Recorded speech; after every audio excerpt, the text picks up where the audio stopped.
Christmas ആയിക്കഴിഞ്ഞാൽ എനിക്ക് ചെയ്യാൻ ഏറ്റവും ഇഷ്ടമുള്ളൊരു കാര്യമാണ് ഞാനിന്നിവിടെ കാണിക്കാൻ പോകുന്നത്. അതെ, ഡ്രൈ ഫ്രൂട്ട് സോക്കിംഗ്. എന്തിനാണ്? നമ്മുടെ പ്ലം കേക്കിന് വേണ്ടിയിട്ട്.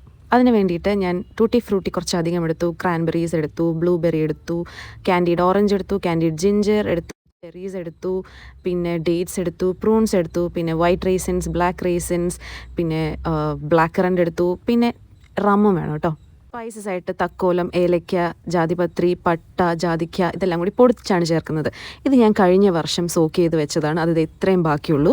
കഴിഞ്ഞ വർഷത്തെ മിക്സി നല്ല അടിപൊളിയായിരുന്നു കേട്ടോ. എല്ലാവരും കൂടി കളിയും ചിരിയും ബഹളമൊക്കെ ആയിട്ടായിരുന്നു മിക്സ് ചെയ്തത്. അത് ഞാൻ ലോങ് വീഡിയോ ആയിട്ട് ചാനൽ ഇട്ടിട്ടുണ്ട്. അതിലാണെങ്കിൽ ഡീറ്റെയിൽഡ് ആയിട്ട് മെഷർമെൻറ്റ്സും കൊടുത്തിട്ടുണ്ട്. അപ്പം എല്ലാവരും ഒന്ന് ചെക്ക് ചെയ്ത് നോക്കുക. ഇനി ഇതിലേക്ക് ഞാൻ നേരത്തെ കാണിച്ച സ്പൈസസിലെ അതെല്ലാം കൂടി പൊടിയും കൂടി ചേർത്ത് ഒന്നുകൂടി ഒന്ന് നന്നായിട്ട് അടിപൊളിയായിട്ട് ഒന്ന് മിക്സ് ചെയ്തെടുത്തു. ഇനി എന്താ വേണ്ടത്? ഇതെല്ലാം കൂടി എടുത്തിട്ട് ഈ ജാറൊന്ന് ഫില്ല് ചെയ്യാം. പഴയ ഡ്രൈ ഫ്രൂട്ട്സിൻ്റെ കൂടെ തന്നെയായിട്ട് ഇതും കൂടി ചേർത്തിരിക്കുന്നത്. ഡ്രൈ ഫ്രൂട്ട്സ് എത്ര നാൾ സോക്ക് ചെയ്തിരിക്കുന്നോ അത്രയും നല്ലതാണ്. അപ്പോൾ അത്രയും റിച്ച് ആയിരിക്കും നമ്മുടെ കേക്ക്. അപ്പോൾ ഇതെല്ലാം കൂടി നിറച്ചതിന് ശേഷം ഞാൻ 240 ml റം ഒഴിച്ചു കൊടുക്കുകയാണ്. കഴിഞ്ഞ പ്രാവശ്യം ഞാൻ ബ്രാൻഡിയിലാണ് സോക്ക് ചെയ്ത്, ഇപ്രാവശ്യം ഞാൻ റമ്മിൽ സോക്ക് ചെയ്തു. എന്നിട്ട് നന്നായിട്ട് ഷേക്ക് ചെയ്ത് ഇനി ഇത് ഞാനൊരു 21 ദിവസം കഴിഞ്ഞിട്ട് എടുത്ത് കേക്ക് ഉണ്ടാക്കും. ഗ്ലാസ് ജാറിൽ തന്നെ വെക്കാൻ ശ്രദ്ധിക്കുക. അപ്പോൾ എല്ലാവരും സോക്കിംഗ് തുടങ്ങിക്കോ, നമുക്ക് കേക്ക് ഉണ്ടാക്കാം.